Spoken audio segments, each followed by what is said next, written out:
Informasi lain, Saudara, Kejaksaan Tinggi Papua kembali menyita uang tunai senilai 10 miliar rupiah dalam kasus dugaan korupsi dana Pekan Olahraga Nasional PON 20 Papua tahun 2021.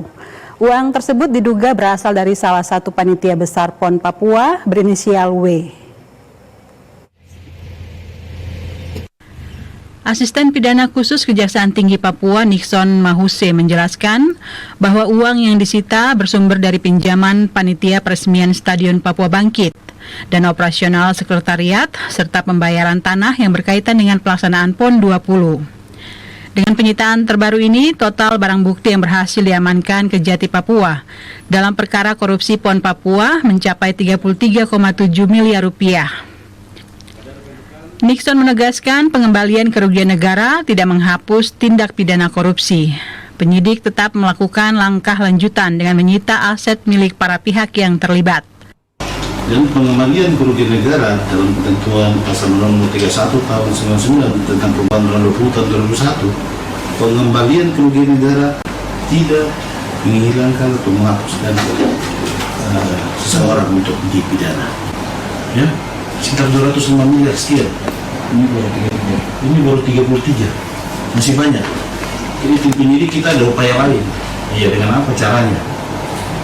Membekukan aset-asetnya, melakukan penyitaan terhadap aset-asetnya semua. Pasti akan kembali kerugian negara. Itu intinya dari tindak pidana korupsi adalah pengembalian kerugian negara.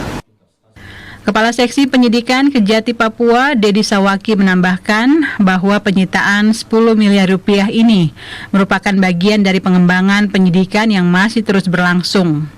Langkah ini merupakan upaya penyelamatan keuangan negara.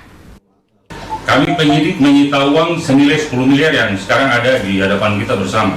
Ini merupakan langkah dari pengembangan penyidikan yang dilakukan oleh kita dalam rangka penyelamatan keuangan negara.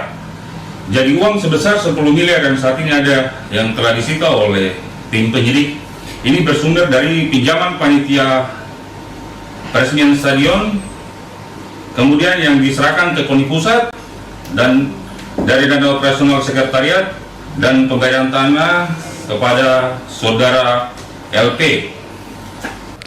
Hingga kini Kejati Papua telah memeriksa 18 saksi terkait perkara tersebut. Uang hasil sitaan diserahkan ke Bank BNI Jayapura untuk disimpan sebagai barang bukti. Total kerugian negara dalam kasus dugaan korupsi PON 20 Papua diperkirakan mencapai 205 miliar rupiah.